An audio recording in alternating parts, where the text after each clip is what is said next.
Assalamualaikum warahmatullahi wabarakatuh, Ibu Mila. Waalaikumsalam warahmatullahi wabarakatuh. Mohon maaf sebelumnya saya menyita waktu Ibu Mila karena berhubung saya sedang menempuh kegiatan pendidikan guru penggerak.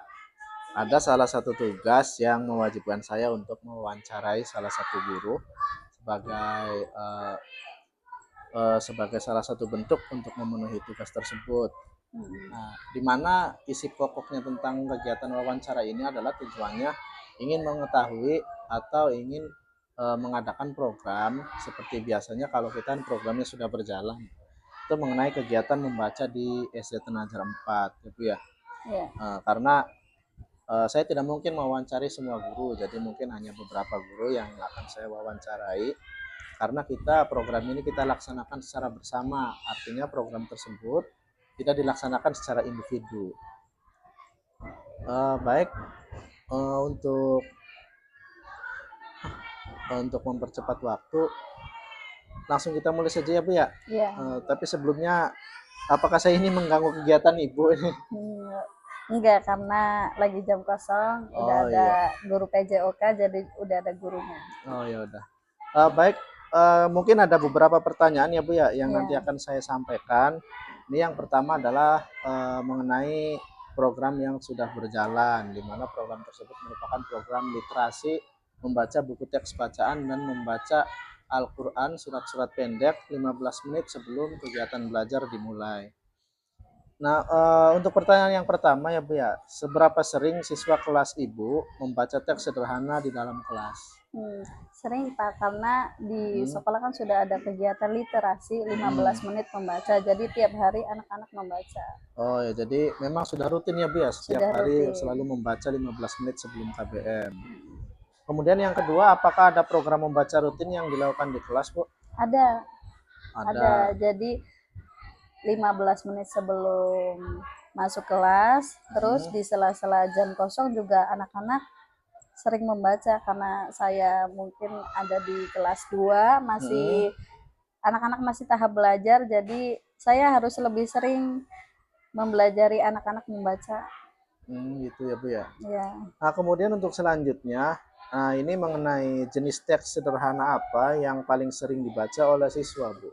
Dalam bentuk, artinya dalam bentuk teksnya itu yang sering dibaca oleh siswa itu kira-kira apa ya Bu?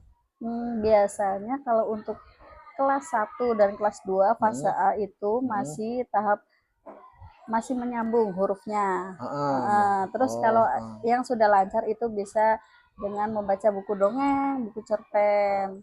Nah, kalau di kelas 3 dan 4 fase B itu biasanya anak-anak sudah mulai lancar membaca tuh. Jadi udah ada buku teks, buku cerpen, buku dongeng, baca berita, anak-anak sudah bisa. Nah, apalagi ke fase C kelas 5 dan 6 sudah bisa membaca buku pelajaran anak-anak. Oh iya, mungkin di kelas 6 juga bisa diterapkan membaca cepat mungkin ya Bu ya? Membaca cepat.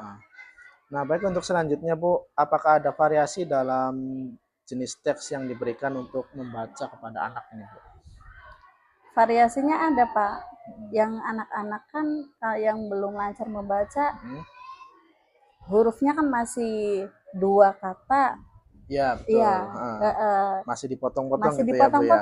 Biar lancar, iya. Kayak yang sudah bisa mah bisa lancar. Mungkin kalau yang sudah bisa, kalau yang belum bisa seperti anak saya ya Bu ya, mungkin awalnya ada 4 huruf. Iya, 4 huruf. Kemudian yang sudah bisa mungkin sudah mulai ganjil hurufnya. Iya. Oh iya, betul.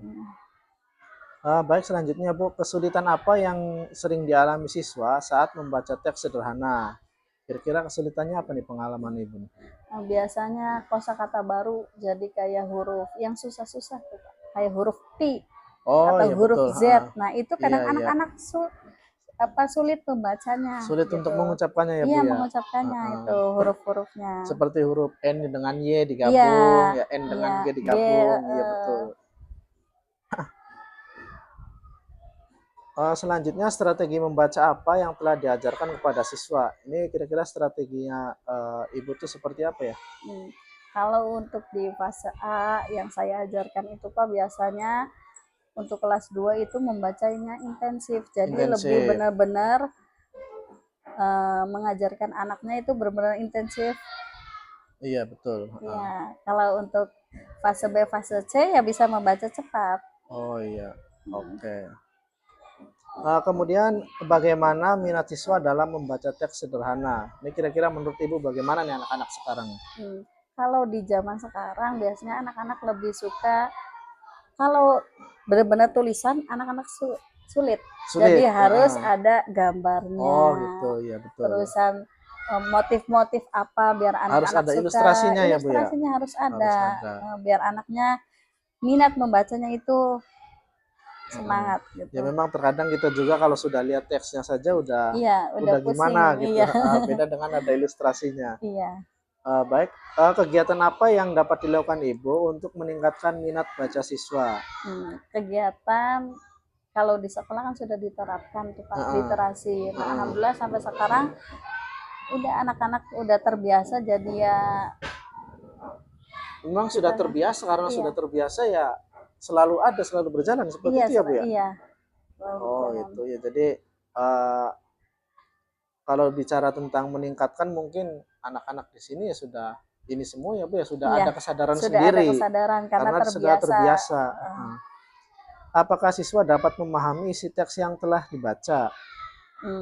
Biasanya kalau untuk kelas tinggi mah langsung bisa, langsung paham untuk kelas sama tinggi cerita. Ya, kalau untuk kelas bawah yang sudah lancar membaca mah bisa, yang belum ya masih proses.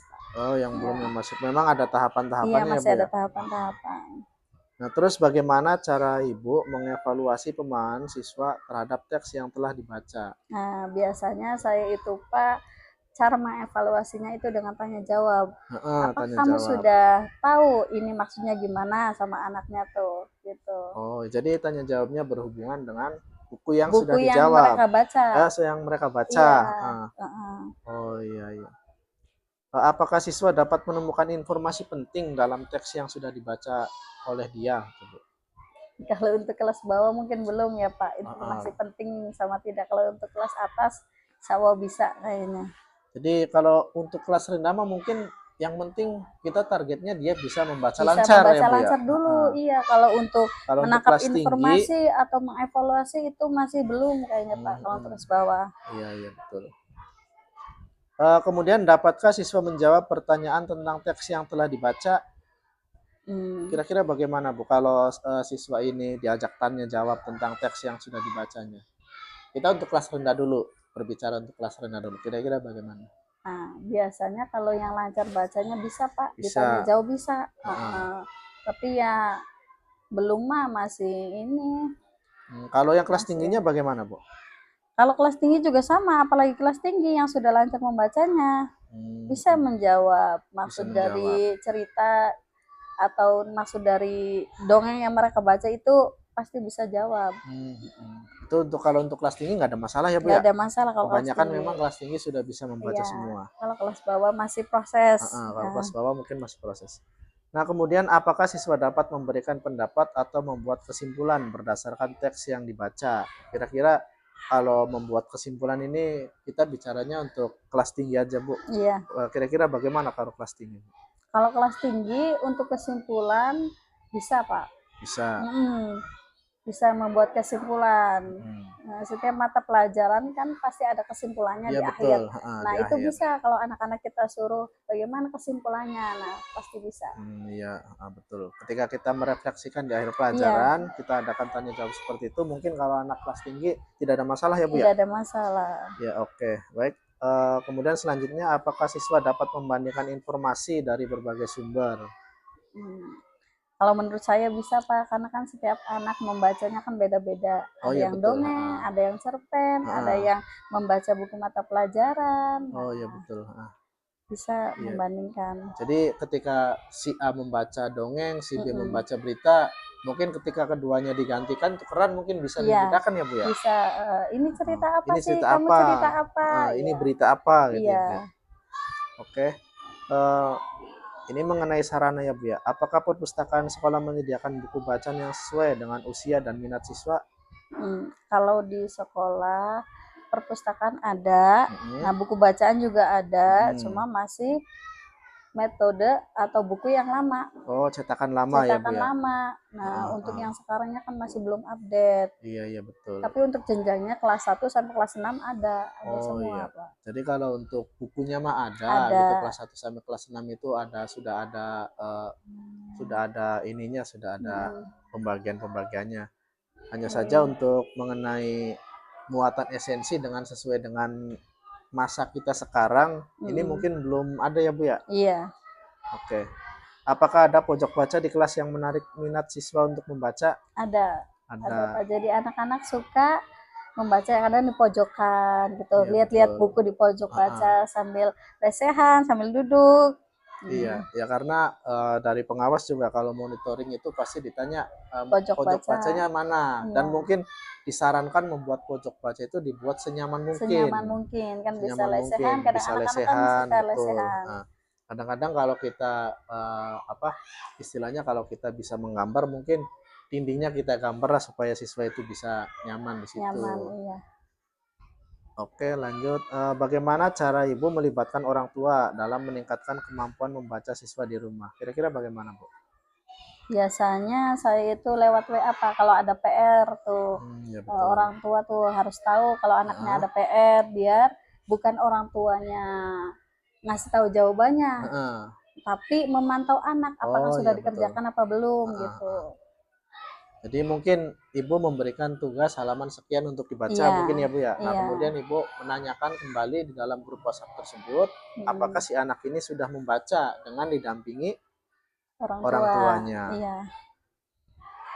Baik, selanjutnya, nah ini menurut Ibu ya, kira-kira faktor apa saja yang mempengaruhi kemampuan membaca siswa? Faktornya biasanya itu, Pak, yang pertama yang pastinya minat. Minat. Kalau betul. anak udah nggak ada minat susah Ya. Iya, jadi harus ada kemampuan minatnya dulu. Betul. Terus yang kedua harus ada keterlibatan orang tua kalau menurut saya, Pak. Ya, betul, kalau jelas. Orang tua kan harus penting gitu. Punya kontrol ya, Bu ya. Iya. Harus punya kontrol orang tua. Oke. Baik, selanjutnya mungkin ini pertanyaan yang terakhir ya, Bu ya. Iya. Nah, apa yang dapat dilakukan sekolah untuk meningkatkan minat baca siswa? Kira-kira bagaimana, Bu? Apakah programnya akan terus ditingkatkan atau membeli buku-buku bacaan yang lebih banyak, atau berkolaborasi dengan orang tua, selalu memantau setiap hari, memberikan tugas membaca? Kira-kira kalau menurut Ibu itu yang mudah, yang efektif itu yang mana? Nah, kalau di sekolah sudah ada literasi ya, Pak. Ya betul. Yang penting kita sebagai wali kelasnya itu harus sering-sering mempelajari anaknya di kelas juga. Iya betul. Kalau ada jam kosong, terus ngasih bukunya juga yang kira-kira anak menarik, biar minat bacanya terus berkembang, tumbuh terus. Iya. Oh, jadi seperti itu artinya yang namanya membaca itu tidak hanya pada waktu literasi saja. Iya, bisa di jam kosong. Bisa kita lakukan pada saat jam kosong. Iya, kemudian dari segi sumber bukunya juga harus, dari segi pribadi siswa juga harus kita motivasi supaya siswa ini selalu ada minat untuk membaca ya, Bu ya. Iya. Oke, baik Ibu, itu saja mungkin yang bisa saya ajukan. Sekali lagi saya mohon maaf sudah menyita waktu Ibu, dan saya ucapkan terima kasih atas kerjasamanya.